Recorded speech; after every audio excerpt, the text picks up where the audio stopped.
mengundang jemaat yang ada di Tumbang Empas, Burung-Burung dan Turut Jauh untuk hadir bersama dalam ibadah online di ibadah minggu ini. Mari kita serahkan tubuh, pikiran dan hati kita. Mari kita berdoa untuk memulai ibadahnya. Terima kasih kebaikan-Mu Tuhan, melimpahi atas kami Tuhan. Kami bawa hati kami bersyukur menikmati anugerah yang Tuhan beri. Dan setiap kami siap untuk sujud menyembah di hadapan-Mu Tuhan. Menaikkan hati kami, bersyukur dan bangga punya Yesus. Dalam nama Tuhan Yesus kami tabiskan ibadah raya Betania Fresh Anointing yang dahsyat luar biasa. Di dalam nama Tuhan Yesus yang percaya katakan Amin. Prosper people.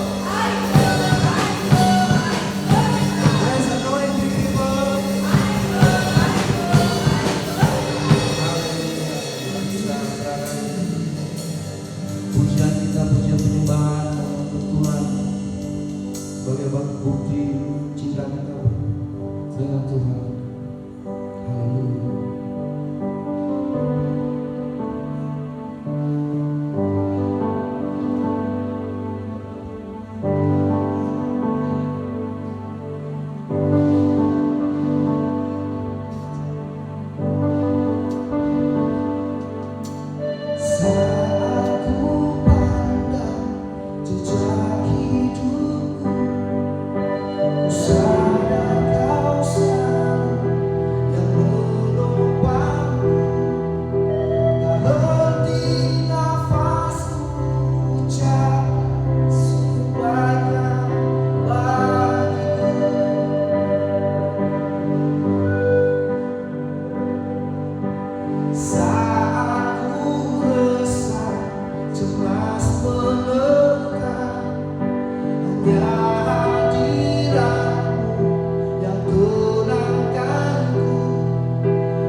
Bapak Ibu kita sama-sama nyanyikan kebaikan Tuhan dan nyanyikan keajaiban mujizat Tuhan yang terjadi hari ini di tempat ini. Amin. Bukan hanya sebuah bagi nama Tuhan kita Yesus Kristus.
Biar kita sama-sama meninggikan kemuliaan Tuhan.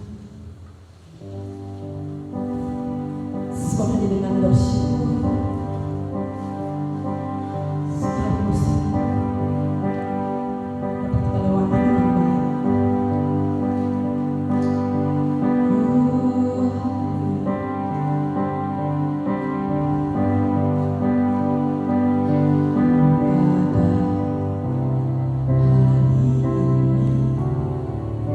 Pada hari ini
Mari kita semua bangkit berdiri. Mari katakan lagi kepada Tuhan, haleluya, amin, amin, amin. Oh, oh.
Haleluya.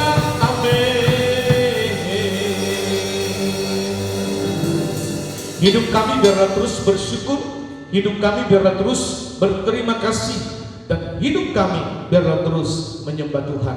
Terima kasih Bapak, hari ini di bulan yang baru, minggu yang pertama, kami siap menerima tuntunan Tuhan, dan kami tinggal dalam tuntunan Tuhan, dan kami melakukan semua tuntunan Tuhan. Semua yang percaya mau menerima firman, mari sama-sama katakan amin. Jadi semuanya katakan amin. Prosperous people, I grow, I go, I glorify. Tepuk tangan untuk Tuhan. Yes, silakan duduk. Shalom. Baik, ini bulan yang baru. Kita percaya kalau bulan Mei dapat kita lalui, itu semua karena kasih karunia Tuhan. Katakan amin. Bukan karena kita layak, bukan karena kita hebat, bukan karena kita patut, tetapi itu semua semata-mata hanya kasih karunia Tuhan. Jemaat Tuhan yang terkasih, perhatikan firman Tuhan pada hari ini, pada pagi ini. Kita memasuki bulan yang baru supaya kita selalu dituntun dengan firman. Ya, Bapak dan Ibu mau dituntun dengan firman atau tidak mau dituntun dengan firman Tuhan, semuanya itu keputusan masing-masing. Ya, perhatikan, keselamatan itu bukan buat malaikat. Perhatikan, ya, Yesus datang bukan untuk malaikat, tapi Yesus datang untuk manusia yang berdosa. Katakan amin. Katakan amin. Perhatikan, malaikat itu Alkitab mencatat itu makhluk, ya. Tapi manusia Alkitab mencatat bukan makhluk, tapi segambar. Coba perhatikan, ya. Kalau ada di luar sana mereka meninggikan malaikat, membuat malaikat itu lebih tinggi dari dia, kebenaran firman pagi hari ini tidak. Perhatikan, malaikat itu makhluk. Tapi manusia, Bapak dan Ibu, itu segambar. Katakan amin. Maka keselamatan dari Tuhan itu buat kita yang segambar dengan Tuhan, bukan untuk malaikat. Karena apa? Malaikat itu, makhluk itu disediakan Tuhan untuk mendampingi, untuk melayani yang segambar dengan Tuhan. Amin. Maka Bapak dan Ibu dan saya sangat istimewa di hadapan Tuhan. Maka pada pagi hari ini kita semua anak-anak perjanjian. Katakan amin. Bukan lagi anak hamba, tapi anak perjanjian. Amin ya? Setuju dengan hal ini ya? Anak perjanjian. Ya, anak perjanjian. Perhatikan, anak perjanjian. Jadi kalau kita semua sudah di dalam Yesus, kita semua tergolong menjadi anak perjanjian. Perhatikan, waktu Abraham dia masih merasa punya kekuatan dan kemampuan, termasuk masalah kebutuhan seksnya, maka dia mendatangi hambanya, dia mendatangi budaknya. Maka hubungan yang dilakukan dengan budaknya itu, dengan Hagar itu adalah hubungan daging, maka menghasilkan anak menjadi hamba. Karena apa? Karena Abraham melakukan itu sudah di luar tuntunan Tuhan. Tapi janji Tuhan kepada Abraham tetap jadi, tetap jalan, tetap terjadi. Maka perhatikan, kalau kita bisa melihat bagaimana Abraham memperoleh anak perjanjian, secara fisik tidak mungkin lagi, usia tidak mungkin lagi. Istrinya Sarah itu sudah menopause, tidak menghasilkan lagi sel telur. Secara usia juga sudah lanjut. Jadi kalau Abraham dan Sarah punya anak perjanjian yaitu Ishak, itu tidak berbicara lagi hubungan daging. Perhatikan, itu tidak berbicara hubungan daging lagi, tetapi itu berbicara kasih karunia.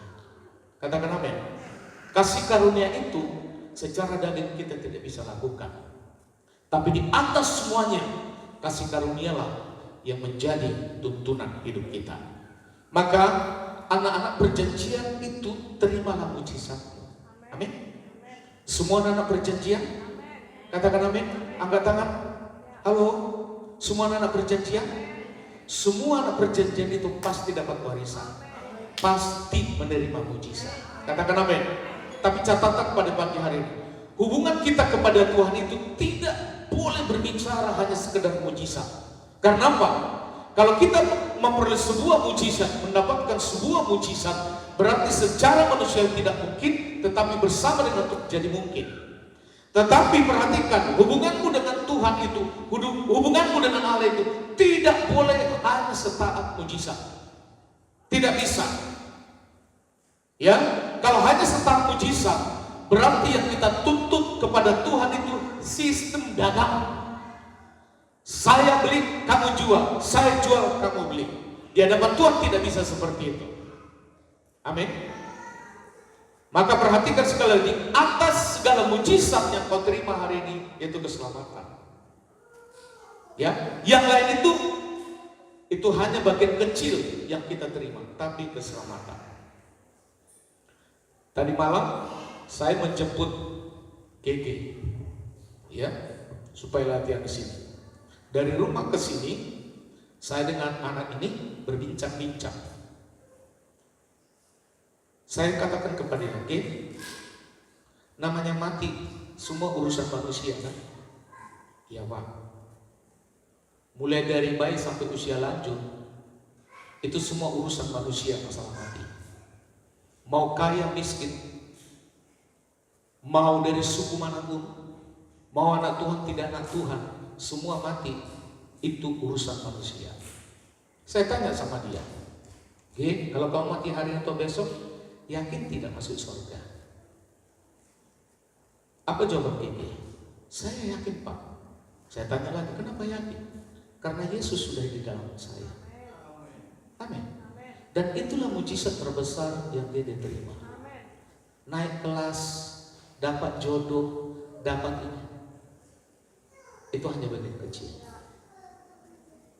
Amin. Coba tanya banyak orang Kristen tidak paham hal ini. Dia kira mujizat terbesar bagi dia waktu dia sakit jadi sembuh. Enggak. Hubungan kita kepada Tuhan tidak bisa hanya transaksi seperti itu. Katakan amin. Karena apa? Waktu Tuhan mengikat perjanjian dengan kita, itu sudah haknya istimewa kita terima. Jadi manusia itu tidak mampu untuk membuat suatu ikatan perjanjian. Perhatikan, waktu ada Adam, waktu ada Hawa, waktu ada manusia, maka perjanjian antara Allah dan manusia itu Adam, itu tidak sempurna. Itu akhirnya usang, batal. Mengapa? Karena Adam jatuh dalam dosa. Maka Bapak dan Ibu dan saya bukan lagi keturunan Adam. Katakan amin. Semua yang masih berbicara keturunan Adam itu berarti dikategorikan hidup dalam hukum Taurat, di mana hal itu berbicara bahwa kebenaran tertinggi kepada dia adalah kebenaran daging. Perhatikan, maka di kitab Korintus mengatakan kita harus hidup di dalam perjanjian yang baru. Apa itu perjanjian yang baru? Perjanjian antara Bapa dan Yesus anaknya. Maka perjanjian antara Bapa dan anaknya Yesus itu sempurna. Katakan amin. Sempurna. Tidak semua perjanjian antara Allah dan Adam, tapi perjanjian yang baru itu adalah perjanjian antara Bapa dan anaknya Yesus Kristus. Maka kita yang sudah di dalam Yesus, maka kita terikat dengan perjanjian yang baru itu. Kita dibungkus dengan perjanjian yang baru itu. Kita dirawat dengan perjanjian yang baru itu. Maka kita disebut anak-anak perjanjian itu. Halo, katakan amin. Jadi kita hari ini membuat suatu perjanjian bukan karena kita yang berjanji pada Tuhan. Perhatikan, tapi Tuhanlah yang berjanji padamu dan pada saya. Kalau kita yang berjanji pada Tuhan keluar dari gereja ini, itu bisa lupa. Tapi kalau Tuhan yang mengikat perjanjian dengan anak-anaknya, tidak akan pernah lupa. Dan perjanjian di atas perjanjian yang kekal itu, Tuhan memberikan padamu keselamatan. Katakan amin. Jadi keselamatan yang kita terima hari ini adalah keselamatan perjanjian antara Bapa dan Yesus. Dan kita sudah dalam Yesus, maka hidup kita pun hari ini sudah sempurna. Katakan amin. Bapak dan Ibu dan saya hari ini sempurna bukan karena perbuatanmu, tapi karena perbuatan Yesus di salib, maka kita jadi sempurna. Amin. Maka anak-anak perjanjian, terimalah mujizat. Perhatikan, 9 tulah yang terjadi di Mesir itu tidak mengubah bangsa Israel menjadi negara, menjadi pribadi yang merdeka. Perhatikan, 9 tulah. Ya, karena apa? Orang-orang pintar, orang Mesir juga bisa membuat itu. Bukan berarti Tuhan tidak mampu untuk membuat tulah yang pertama supaya mereka berubah. Bukan di situ pembicaraannya. Tetapi tulah pertama, Tuhan masih tetap memberikan kesempatan supaya bangsa Israel, bangsa Mesir sama-sama berubah. Tapi tulah pertama gagal, mereka tidak berubah. Karena mereka merasa masih punya kekuatan. Tulah yang kedua begitu selanjutnya. Kesempatan ketiga begitu selanjutnya. Jadi setiap kita diberi Tuhan kesempatan itu adalah harga yang sangat mahal. Amin. Maka akhirnya perhatikan, apa yang tidak bisa dilakukan 9 tulah itu hanya bisa diselesaikan, dituntaskan dengan darah. Saat darah itu, perhatikan, waktu darah itu dioleskan pada setiap tiang pintu rumah Israel, maka tidak ada kematian fisik yang mereka terima. Perhatikan, tulah yang ke-10 darah. Maka tidak ada yang tidak bisa diselesaikan dengan darah Yesus. Katakan amin. Jadi kita hari ini dibayar Tuhan itu dengan darah. Perhatikan, bukan dengan uang. Yesus memberikan keselamatan itu pada kita, itu bayarannya darah. Amin. Maka tidak ada lagi korban yang harus kita berbuat sebuah Tuhan. Karena korban yang sempurna itu sudah anaknya sendiri, yaitu Yesus Kristus. Kita hanya tinggal di dalamnya, tetap di dalam lingkungan Tuhan itu. Maka Bapak dan Ibu sudah pasti menerima keselamatan itu. Maka pada saat darah itu dioleskan, pada saat darah itu dibuat di seluruh pintu Israel, tidak ada kematian fisik. Maka mulai saat itulah terjadi kematian fisik yang begitu banyak di negara Mesir. Itu yang membuat mereka ketakutan. Itu yang membuat mereka sangat-sangat ketakutan. Supaya apa? Kematian anak-anak di Mesir itu tidak berkelanjutan. Dan itu membuat mereka akhirnya bangsa Mesir sangat takut dan mempersiapkan, menyediakan semua fasilitas apa yang diinginkan oleh orang Israel supaya keluar dari Mesir. Maka berarti inilah gambaran waktu kita menerima Yesus, berarti hari itu juga kita menerima darah. Amin.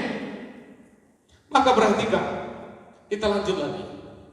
Ayat berikutnya, Mazmur 105 ayat 37. Yuk kita baca bersama-sama dengan suara yang keras. 1, 2, 3. Dituntunnya mereka keluar, membawa perak dan emas, dan di antara suku-suku mereka tidak ada yang tergelincir. Perhatikan. Orang Israel dijajah 430 tahun. Tapi dalam satu hari Tuhan bisa ubah mereka menjadi orang kaya, sehat, tidak ada yang jatuh, tidak ada yang tergelincir. Jadi sebenarnya Tuhan itu sangat mudah memberkati kita. Tapi Tuhan tidak mau berkat dari Tuhan itu disalahgunakan. Karena sering sekali banyak orang diberkati salah gunakan, justru menjauh dari Tuhan, justru menjauh dari gereja, justru menjauh dari ibadah. Jadi sebenarnya yang menunda berkat itu bukan Tuhan, tapi kita sendiri. Jadi 430 tahun sebenarnya orang Israel tidak perlu jadi budak. Kenapa mereka 430 tahun jadi budak di Mesir? Itu karena keputusan mereka sendiri. Buktinya apa? Selama 430 tahun Tuhan tetap memperhatikan umatnya. Tuhan tetap memperhatikan bangsa pilihannya. Maka Tuhan siapkan untuk melanjutkan mereka keluar dari Mesir, yaitu Musa. Kalau bukan karena perbuatan Tuhan, tidak mungkin Musa siap untuk membawa mereka keluar dari Mesir. Ya, kita lihat lagi terjemahan yang lain, YB-nya. Yo, 1, 2, 3. Dan dia memimpin mereka keluar dengan perak dan emas, dan tidak seorang pun di antara suku-suku mereka yang menjadi lemah. Perhatikan ya, firman Tuhan ini nanti sangat-sangat kontradiksi dengan keadaan mereka 430 tahun yang lalu. Hanya perbedaannya 1 hari. Sangat langsung bertolak belakang. 430 tahun dengan perbandingan 1 hari itu sangat-sangat jauh. Sangat jauh. Terjemahan yang lain. Yuk, 1, 2, 3. Kemudian ia membimbing umatnya keluar dari tanah Mesir dengan selamat sambil membawa banyak emas dan perak. Pada waktu itu tidak ada orang yang sakit. Perhatikan, tidak ada orang saat itu yang sakit. Saya mau berbicara, namanya budak pasti bekerja 24 jam. Namanya bekerja 24 jam, asupan makanan tidak beres, vitamin tidak beres. Saya mau tanya, dia bisa sehat atau selalu sering sakit? Sakit. Tapi hari itu, waktu mereka langkah pertama keluar dari pintu gerbang Mesir, perhatikan, waktu mereka masih di dalam Mesir, mereka masih lemah, letih, lesu, sakit. Mereka dengan konsep budak tadi masih di dalam Mesir. Tapi esok paginya, perhatikan, esok paginya mereka hanya melangkah satu saja keluar dari pintu gerbang Mesir itu. Mereka tadi yang sakit langsung sembuh. Amin. Mereka yang tadi 430 tahun itu miskin, mereka keluar dari 1 hari kaya raya. Karena kita mencatat mereka membawa banyak emas, mereka banyak membawa perak. Terjemahan yang lain, yuk. BMK 1 dan 3. Kemudian bangsa Israel diantarnya keluar. Mereka membawa emas dan perak, semuanya sehat dan kuat. Halo, amin. Coba Bapak dan Ibu jemaat Tuhan bercoba sebentar berpikir. Waktu mereka ada di Mesir, mereka budak. Namanya budak, gak pernah digaji. Namanya budak, gak mungkin dikasih makanan yang istimewa. Namanya budak, semua mereka mau sakit tidak pernah dibawa ke dokter. Karena namanya budak, yang dibutuhkan hanya tenaganya. Tenaganya sudah lumpuh, jangan harap dipulihkan, mati di situ sekalian. Itulah masa dan itulah situasi dan itulah keadaan bangsa Israel pada saat ada di Mesir. Perhatikan, nanti coba perhatikan. Tuhan hanya menyuruh mereka nanti membuat perjamuan Tuhan. Tapi nanti membuat perjamuan Tuhan, kata firman Tuhan semua makan, termasuk usus-ususnya semuanya makan, termasuk jeroannya semua makan, dan tidak boleh yang sisa. Kata Tuhan sebelum mereka meninggalkan Mesir. Ya, kata Tuhan. Dan apa yang mereka lakukan? Mereka bakar korban itu.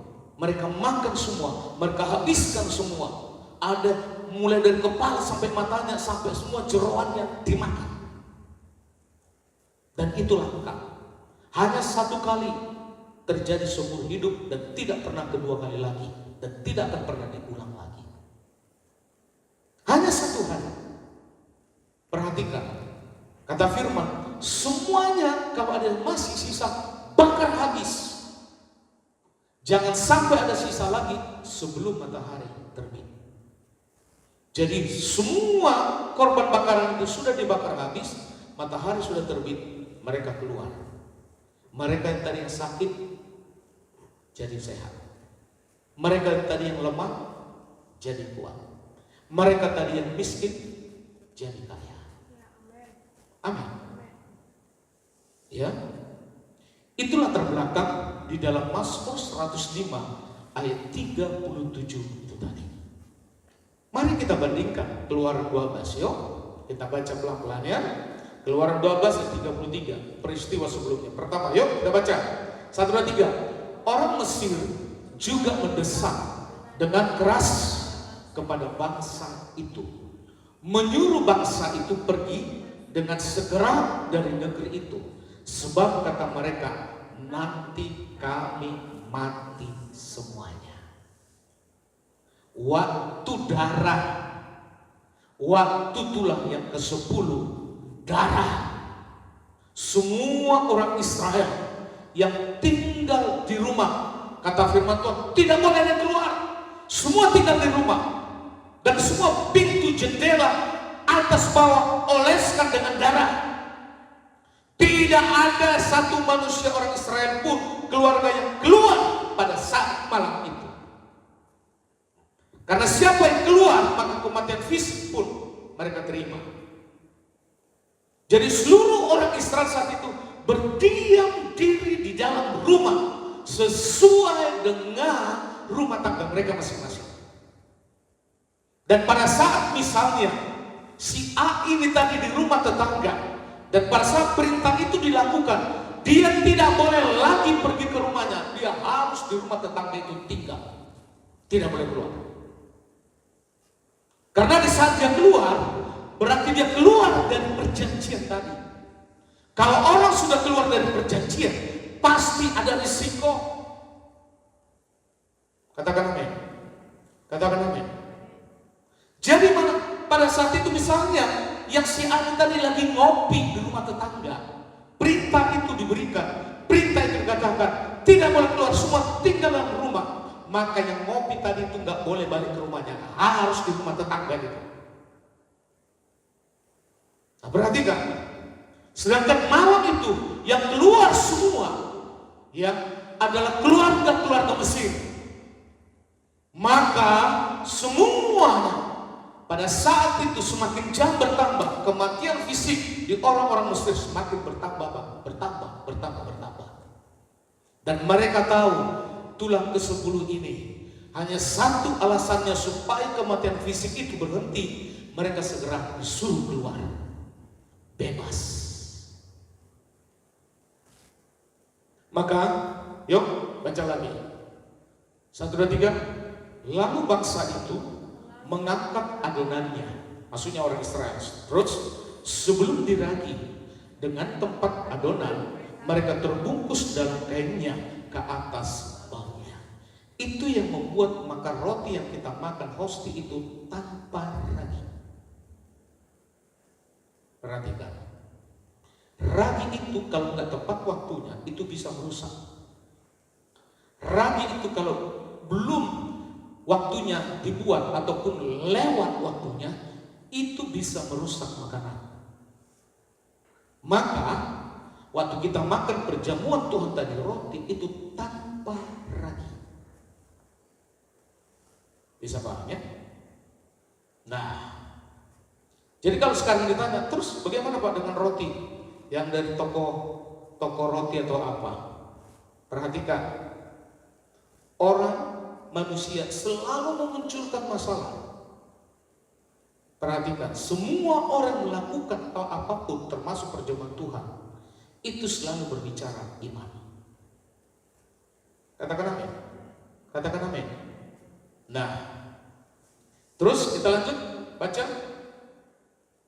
1, 2, 3. Orang Israel melakukan juga seperti kata Musa. Mereka meminta dari orang Mesir barang-barang emas dan perak serta kain-kain. Jadi perhatikan coba, malam hari itu juga seluruh orang Mesir, mandor-mandornya, pegawainya, mulai dari rajanya sampai keluarga-keluarga, setiap orang Israel meminta apapun mereka berikan. Emas mereka berikan, perak mereka berikan, kain-kain yang mahal mereka berikan. Pertanyaan saya, orang Mesir yang keras hati tadi, dalam satu hari mereka bermurah hati, saya yakin kalau mereka berubah jadi murah hati, itu karena mereka dijamah oleh Tuhan. Katakan amin. Katakan amin. Jadi orang Mesir terkenal dengan pelitnya. Jadi kalau orang Mesir itu bermurah hati dalam satu hari, itu karena Tuhan. Saya yakin percaya seluruh jemaat Beva tidak ada orang pelit. Amin. Semua orang-orang yang bermurah hati.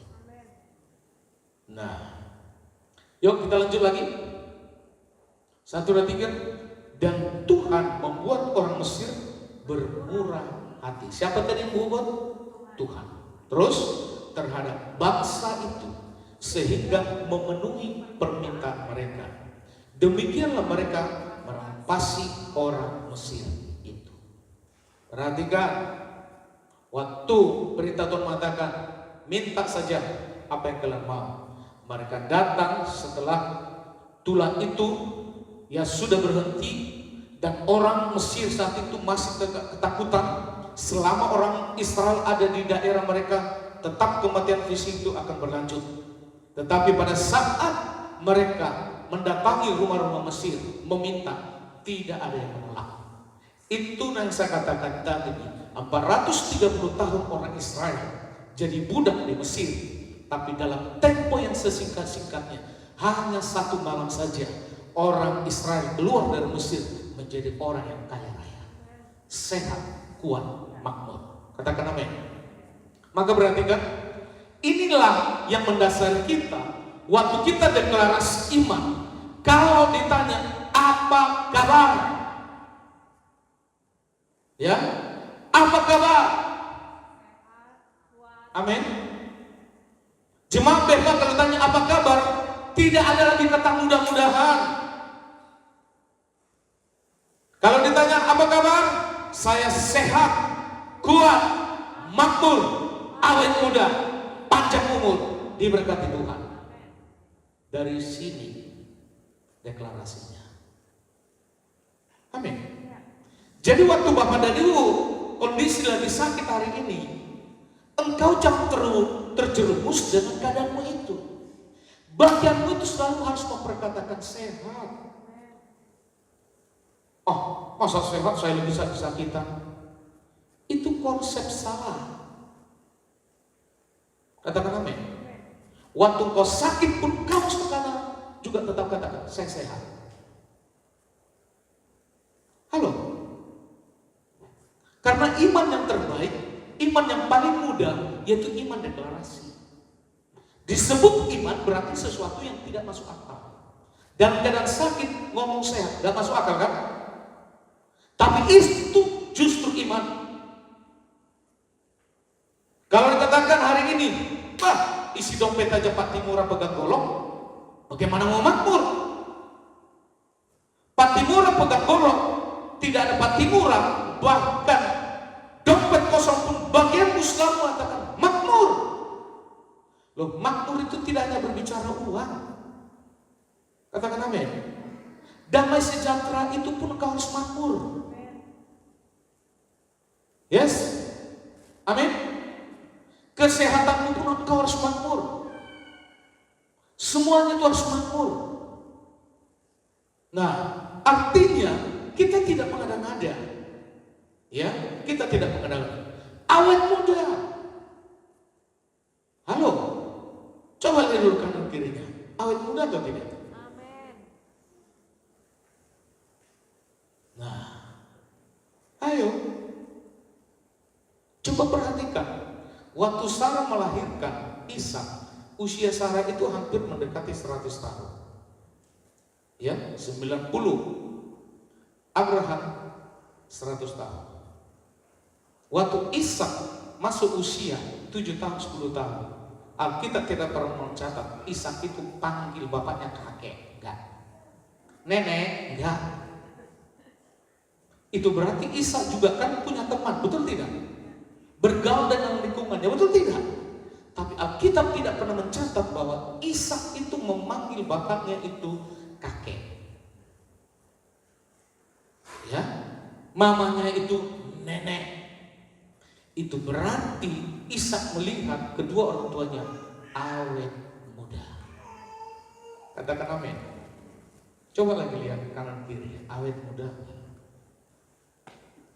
Nah, awet muda itu jangan selalu berpikir itu perubahan wajah. Jantungmu pun harus tetap awet muda. Loh iya dong. Jantung yang usia 18 tahun dengan jantung yang usia 70 tahun, mana yang lebih sehat? 17 tahun, awet muda. Ginjal awet muda, jantung awet muda. Halo? Karena itu yang orang Israel terima waktu keluar dari Mesir. Kenapa ada kata semuanya sehat?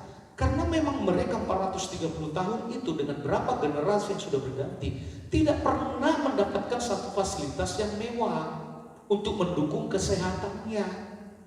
Jadi waktu mereka keluar dalam tempo 1 hari, Alkitab mencatat mereka semuanya sehat. Kalau mereka semuanya sehat, kan tidak mungkin hanya mata sehat. Itu berarti dari ujung kaki sampai rambut itu semuanya sehat. Amin. Halo, amin. Dan semua diberkati Tuhan. Katakan amin. Maka orang kaya dengan firman, orang yang muda dengan orang yang selalu tinggal dalam firman, dia juga awet muda.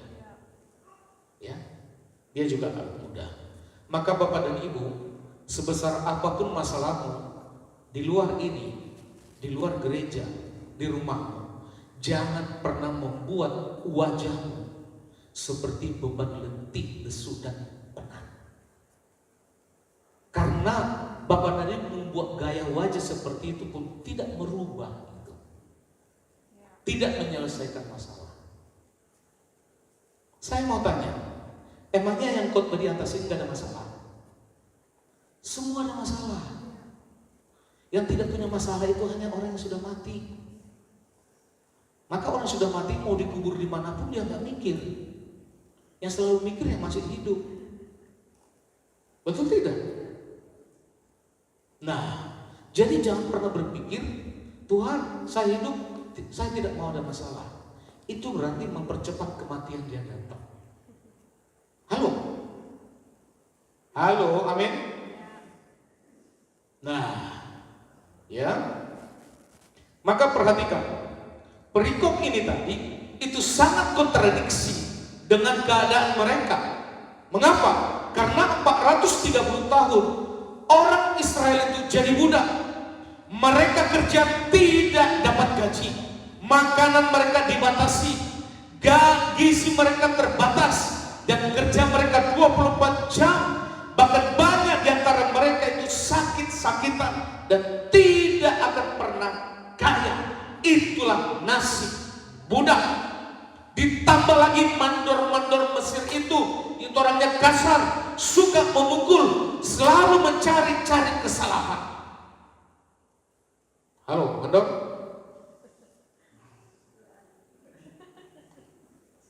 Amin. Tadi saya sepintas ngomong dengan mandor kita di sini. Orang kalau di lapangan, ya, yang paling banyak bekerja itu fisiknya, bukan pikirannya. Jadi kalau beradu debat di lapangan, saya bilang sama mandor, berhenti. Karena mereka fisiknya jauh lebih kuat. Ya. Nah, mandor orang Mesir suka memukul orang Israel. Maka perhatikan, itulah yang membuat Musa marah. Ya. Karena Musa sadar bahwa bangsanya sendiri itu dipukuli. Maka disitulah kembali lagi mereka diajar oleh Musa. Pada saat mereka mau keluar dari Mesir, mereka harus hidup dengan semua aturan firman yang akan ditetapkan. Amin. Maka jikalau hari-hari seolah-olah kita hampir semua hidup kita belum baik, jangan pernah lupa deklarasikan iman supaya terjadi sesuai dengan perkataan imanmu. Kalau hari ini kau sakit, jangan perkatakan kau sakit, saya sehat. Maka waktu kau perkatakan saya sehat, itulah imanmu. Dan imanmu itu akan menyelamatkan engkau. Amin. Maka lihat, dalam sejarah Israel belum pernah terjadi, hanya terjadi satu kali saja, dan tidak akan pernah terjadi bangsa Israel disuruh makan seluruh daging domba, termasuk jeroan-jeroan yang belum pernah terjadi. Karena bangsa Israel itu sangat ketat masalah makanan. Mereka lebih fasih tentang mana makanan haram, mana makanan halal. Dan mereka ceritanya tidak pernah memakan jeroan, karena bagi mereka itu haram. Jadi kalau berbicara tentang makanan, yang paling disiplin itu adalah orang Israel, orang Yahudi. Tapi hari itu firman Tuhan melalui Musa katakan, semua orang Israel tidak terkecuali seluruh daging domba itu, termasuk jero-jeroannya, itu harus dimakan sampai habis. Ya, maka perhatikan lagi, domba jantan yang dikorbankan, maka itulah yang dioleskan di semua pintu rumah Israel. Seluruh dagingnya disuruh makan tanpa sisa. Kalau ada sisa, disuruh Tuhan bakar habis sebelum matahari terbit. Amin. Maka lihat, inilah mendasari perjamuan Tuhan yang pertama. Ada korban, ada daging, dan ada darah yang harus tertumpah. Setelah mereka melakukan itu, perhatikan, setelah bangsa Israel tadi sudah memakan semua, sisa sudah dibakar habis, apa yang mereka lakukan selanjutnya? Mereka tidur, rest, sebelum matahari terbit. Arti rest di situ, mereka tidur, mereka berserah, ya, sehingga besok paginya mereka keluar dari Mesir, dan itulah hari kemerdekaan mereka yang pertama. Tanpa ada lagi yang sakit, lemah, dan miskin. Amin. Maka perhatikan Bapak dan Ibu, sesulit apapun masalah, engkau harus rest, menyerah. Selama engkau mengandalkan kekuatanmu, maka kasih karunia tidak akan pernah turun. Tidak akan pernah turun. Selama engkau tetap menyelesaikan masalah ini dengan cara berpikirmu, kasih karunia tidak akan pernah turun. Selama engkau masih mencari-cari relasi-relasi yang bisa menyelesaikan masalahmu, kasih karunia tidak akan pernah bisa turun padamu. Karena syarat kasih karunia itu turun padamu hanya satu, berserah. Amin. Menyerah, rest. Orang Israel saat itu nggak paham. Karena saat itu mereka hanya disuruh ini, disuruh ini, disuruh ini. Mereka tidak pernah tahu bahwa esok paginya mereka menjadi bangsa yang merdeka. Mereka tidak tahu. Jadi mereka hanya tidur, rest. Besok paginya mereka keluar dari Mesir tanpa ada halangan. Mereka keluar membawa emas dan perak. Orang Mesir tidak mengatakan perampok, perampok, perampok. Enggak. Semua orang Mesir itu diam. Amin. Itu yang mendasari hidup kita hari ini tidak terlepas dari deklarasi. Maka perhatikan Bapak dan Ibu. Kita baca lagi IMB-nya. Yuk IMB 1, 2, 3. Dan dia memimpin mereka keluar dengan perak dan emas, dan tidak seorang pun di antara suku-suku mereka yang menjadi lemah. Israel 12 suku. Dari 12 suku itu tidak ada satu orang pun yang lemah, semuanya kuat. Katakan amin. Maka lihat gambaran apa yang kita terima hari ini. Tubuh Yesus yang dihakimi berkata, inilah tubuhku, inilah darahku, makanlah. maka terimalah mujizat kesembuhanmu hari ini. Ya, inilah yang mendasari kembali gereja kita melakukan perjamuan Tuhan. Perhatikan, waktu Bapak dan Ibu melakukan perjamuan Tuhan, iblis pun menghormati darah Yesus. Perhatikan, waktu darah bulan ke-10, maka dukun-dukun iblis yang ada di sana menghormati, tidak mau. Bukan berarti dia sanggup, dia tidak sanggup lagi. Dia tidak sanggup lagi. Maka hanya dengan darah Yesus yang bisa mentuntaskan semua masalah.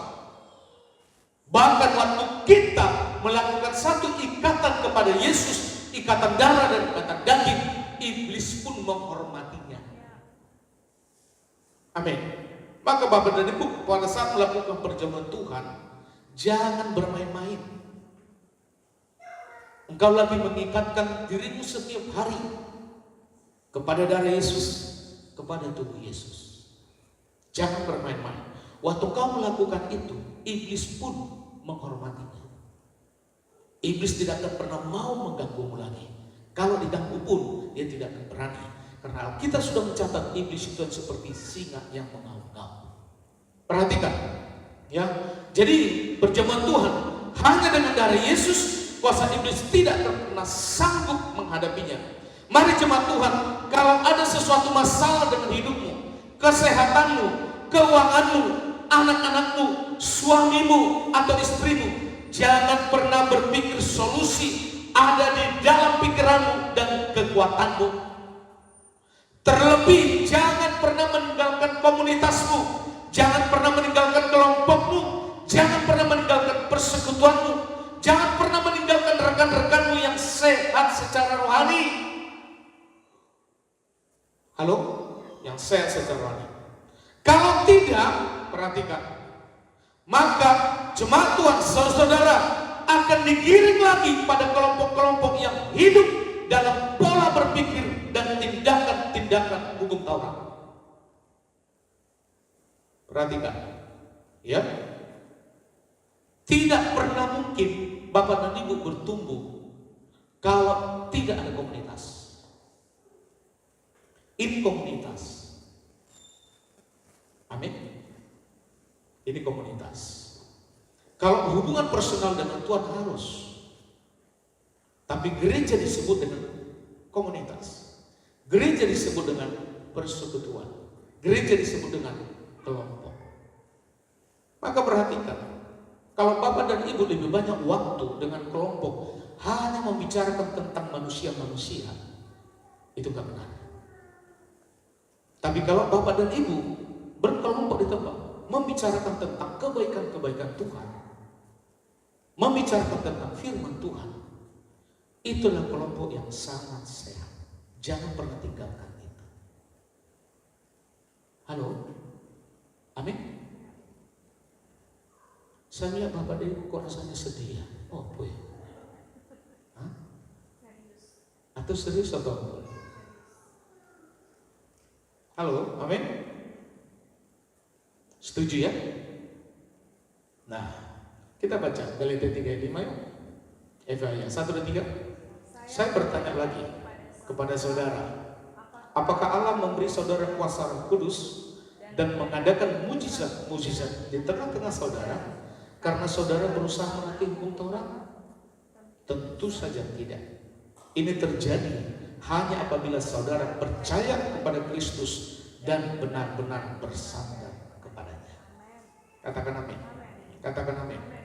Maka perhatikan Bapak dan Ibu dan saudara yang terkasih, di saat Bapak dan Ibu menghidupi kehidupan sekarang dengan komitmen tuntunan Tuhan, perhatikan, bukan hanya Bapak Ibu yang berhasil, keturunanmu pun pasti berhasil.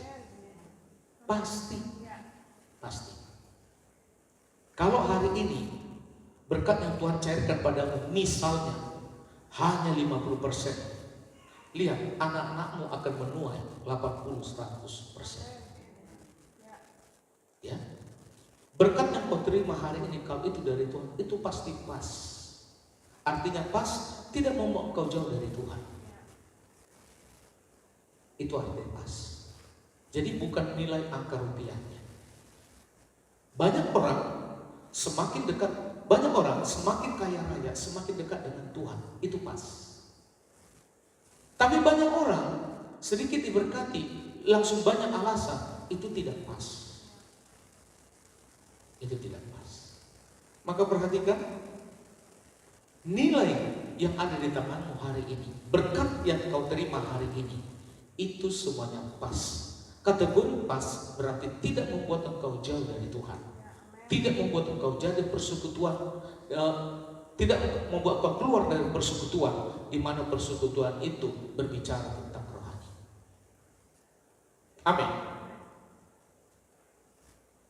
Ada satu grup, ya, bukan di sini, tapi di luar Kalimantan saya ikut.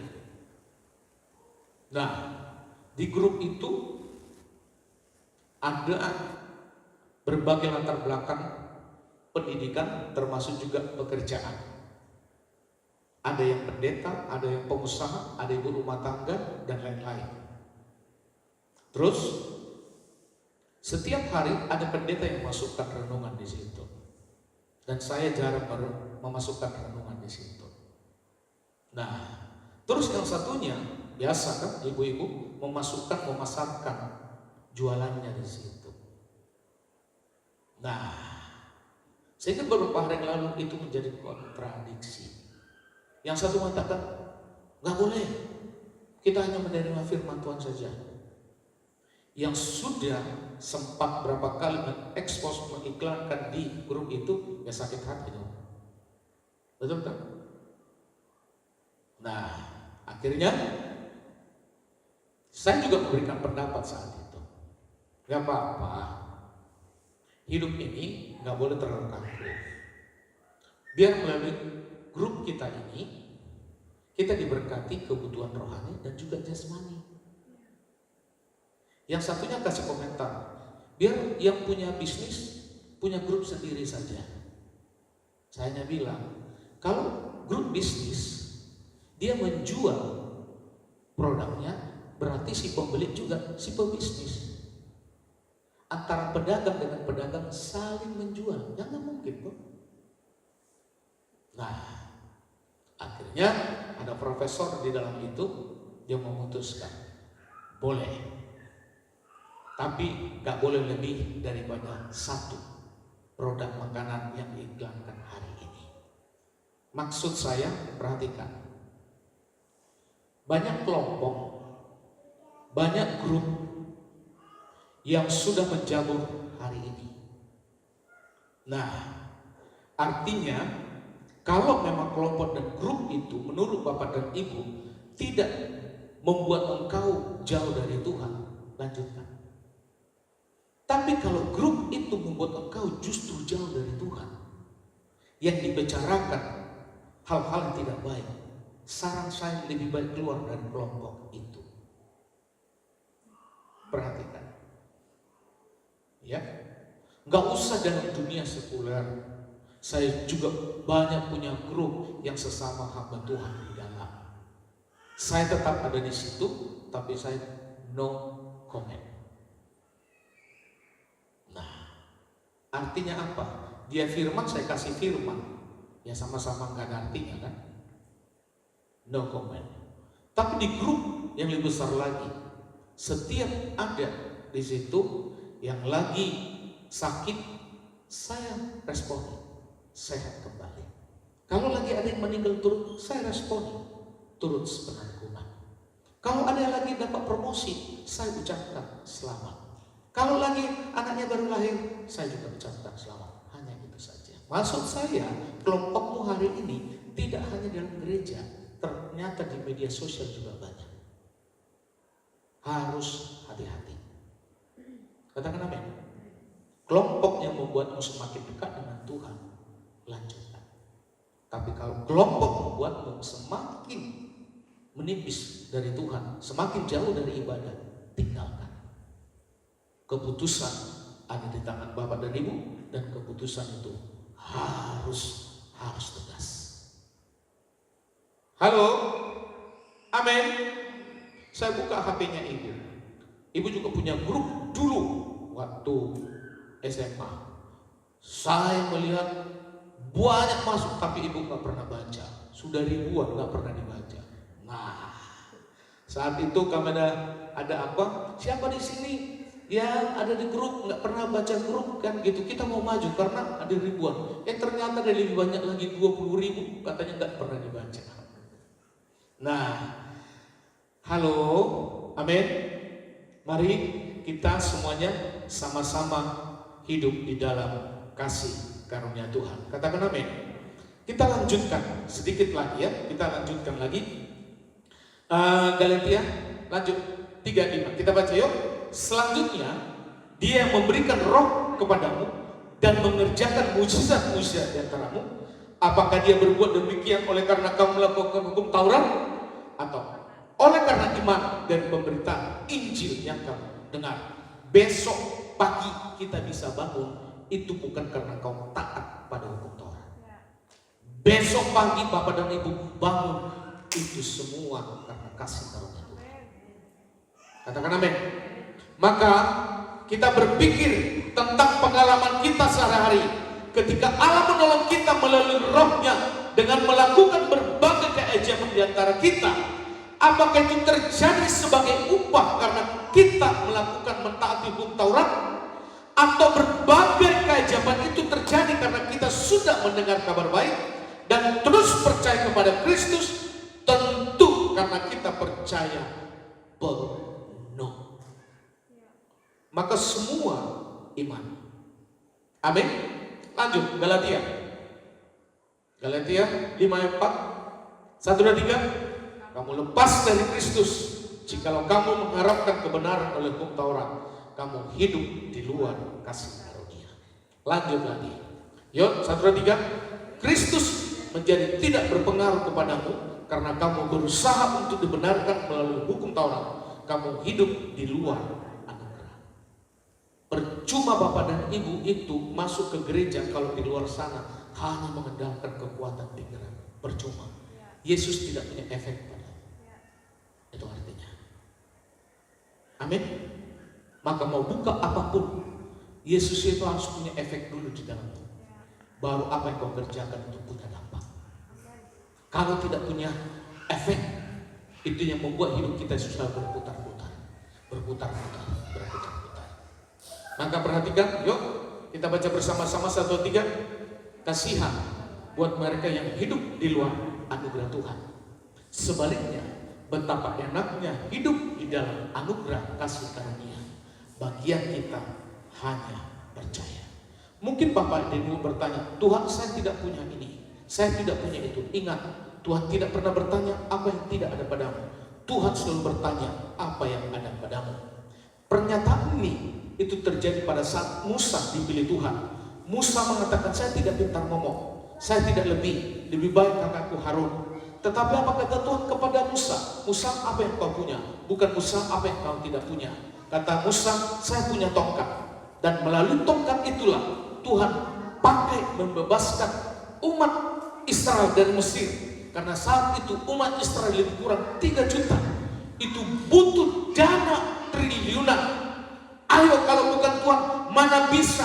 Musuh terbesar dari kita adalah sering melakukan penundaan. Perhatikan, pada saat ini kalau kau mau dipakai Tuhan, jangan pernah bertanya kepada Tuhan, Tuhan saya tidak punya ini, saya tidak punya ini, saya tidak. Tuhan tidak pernah bertanya seperti itu.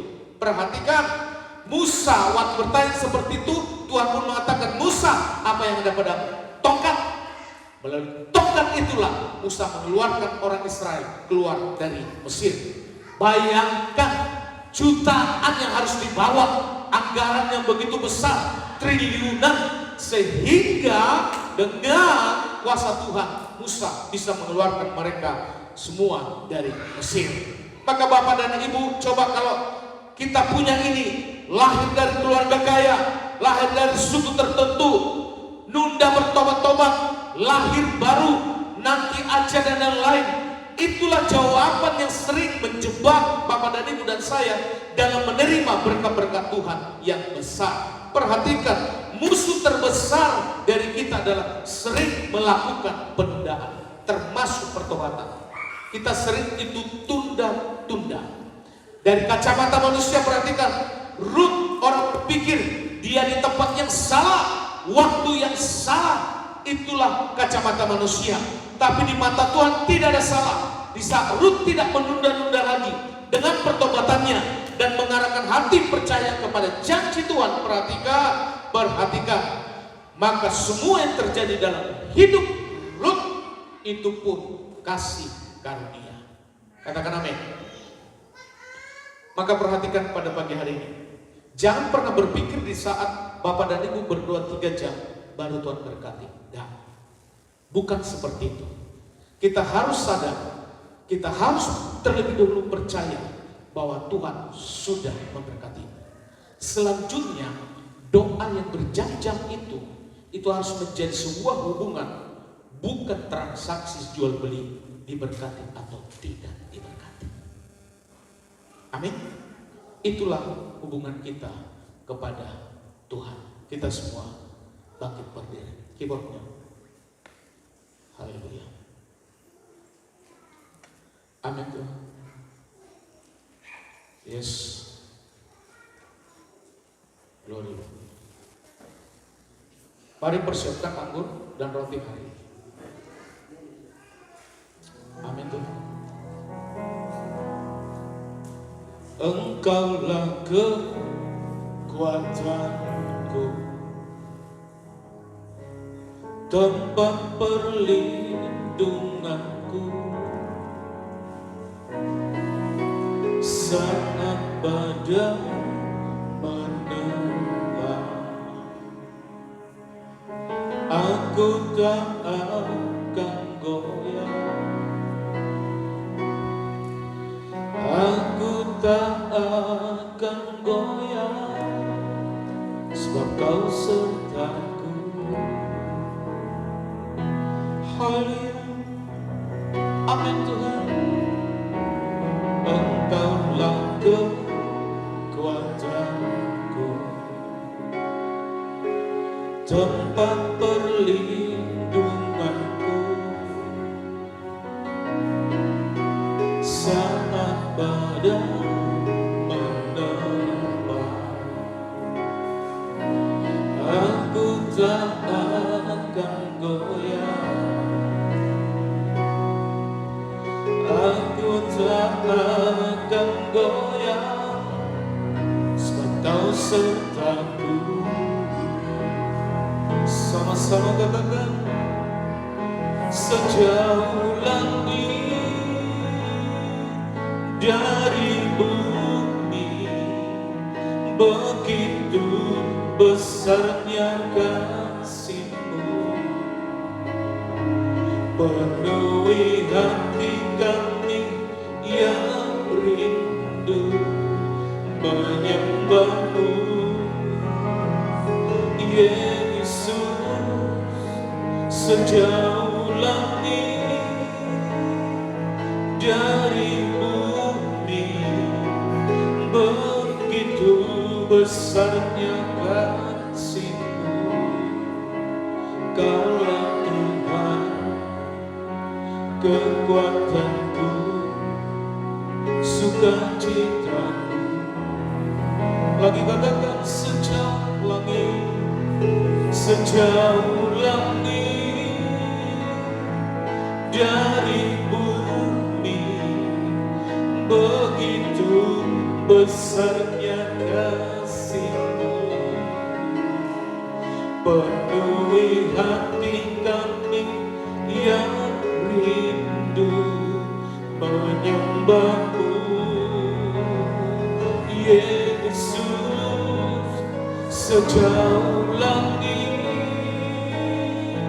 dari bumi, begitu besarnya kasih-Mu, Kaulah Tuhan kekuatanku, sukacita. Sekali lagi katakan, oh sejauh langit, sejauh langit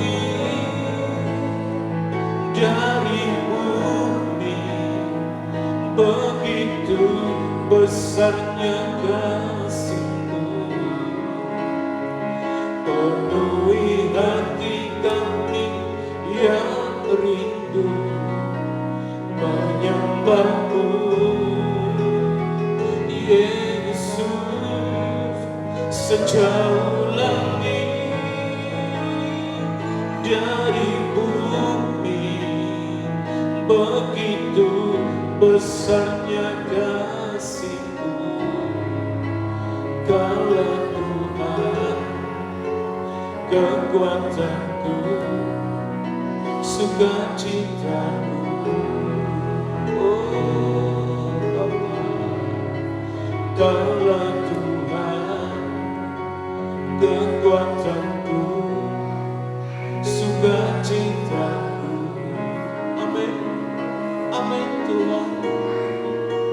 Kaulah Tuhan, kekuatanku, sukacitaku.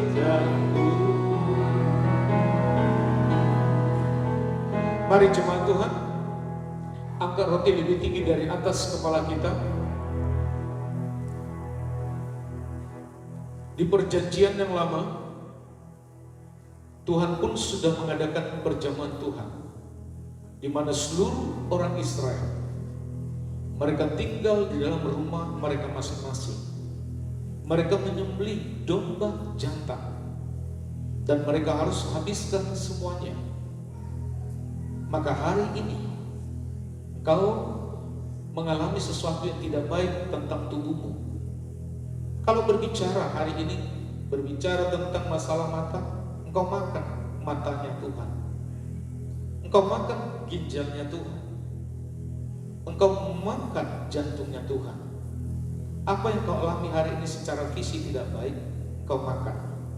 Percaya saja, karena percaya itu tidak bisa dinalarkan. Kalau hari ini Bapak dan Ibu percaya, maka semua masalah fisikmu Tuhan buat sehat. Inilah tubuh Kristus yang sudah tercabik-cabik. Yang sudah tercabik-cabik ini, Yesus menyediakan bilur-bilurnya untuk menyembuhkan Bapak dan Ibu. Apabila Bapak itu percaya, mari kau makan di dalam nama Tuhan Yesus.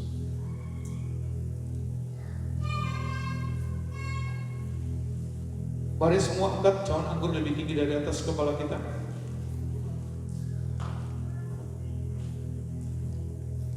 Waktu domba jantan disembelih, firman Allah berkata, seluruh darah dioleskan di tiang pintu rumah masing-masing orang Israel, maka tidak ada kematian fisik. Hari ini kau dan saya sehat, kuat, makmur, panjang umur. Dari Yesus menyempurnakan kita melalui kelahirannya, kematiannya, kebangkitannya, dan kenaikannya, dan tinggal kedatangannya. Apabila engkau dan saya tinggal dalam tubuh dan darah Yesus, maka keselamatan dari Tuhan itu sudah terjadi padamu. Mari kau minum di dalam nama Tuhan Yesus.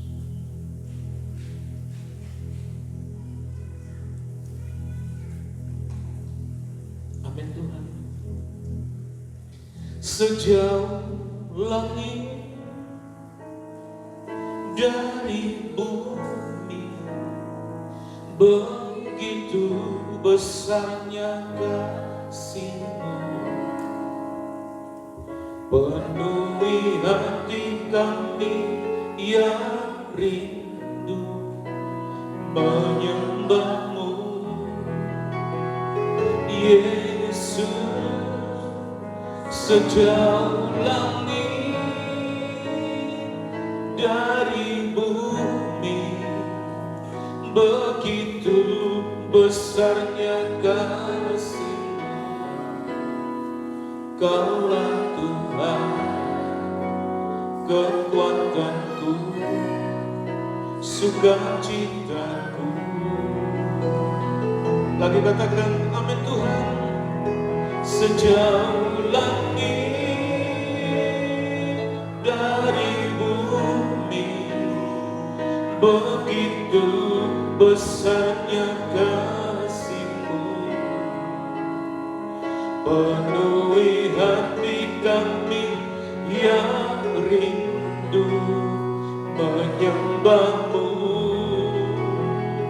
Yesus, sejauh langit dari bumi, begitu besarnya kasih-Mu. Kaulah Tuhan, kekuatanku, sukacitaku.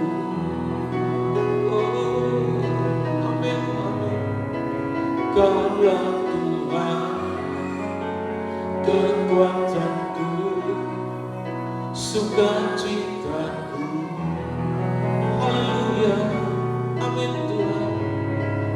Kaulah Tuhan, kekuatanku, sukacitaku.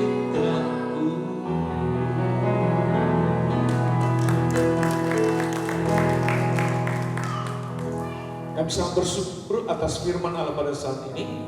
Bapak dan Ibu dan saya sudah menerima firman, kita tinggal melakukan firman. Lakukan semuanya dengan iman, percaya, maka sesuatu yang tidak mungkin engkau akan selalu terima. Hidupmu dan hidup saya akan terus naik, dan terus naik. Di saat kita selalu di dalam tuntunan Tuhan. Diberkati semua keluarga, diberkati semua mata pencarian, diberkati semua anak-anakmu dimanapun mereka berada. Bahkan di dalam mereka menempuh studi pendidikannya, Tuhan buat yang terbaik buat mereka, sehingga mereka dapat menyelesaikan pendidikan mereka juga dengan yang terbaik. Sehingga pada saat mereka selesai, Tuhan juga sudah menyediakan semua pekerjaan buat mereka.